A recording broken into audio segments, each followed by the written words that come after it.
Feria aveva un carrera anotada y la ponche de remaining hit para la field en cuarto y él empezaba para error de tercera base Asunción en sexto. Neo Cachón él anotaba un 10-4 carrera de los Wildcats.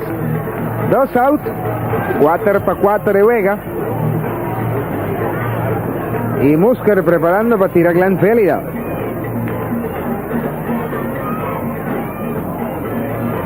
El lanzamento da strike cantado en calle grande y precioso. Strike 1.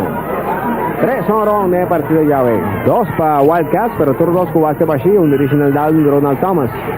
Y uno con Billy Peters, pero con 2 ambas nada más se van para 3 carreras. Los Scorpions. Un batazo de aire en dirección de right fielder. Slide está Mota Bienedín, está esperando y está capturado. Va de 3 out. Un carrera.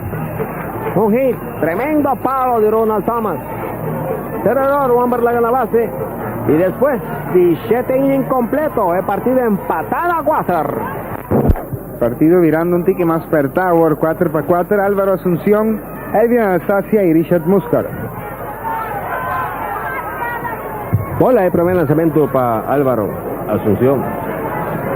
Ponche de 2. De segundo a primera de 3.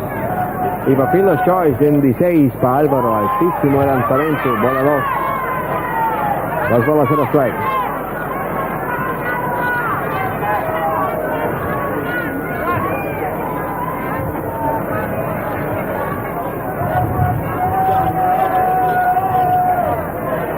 Dos y 0. Copia de 3. Halsman está cerca que dar un poco.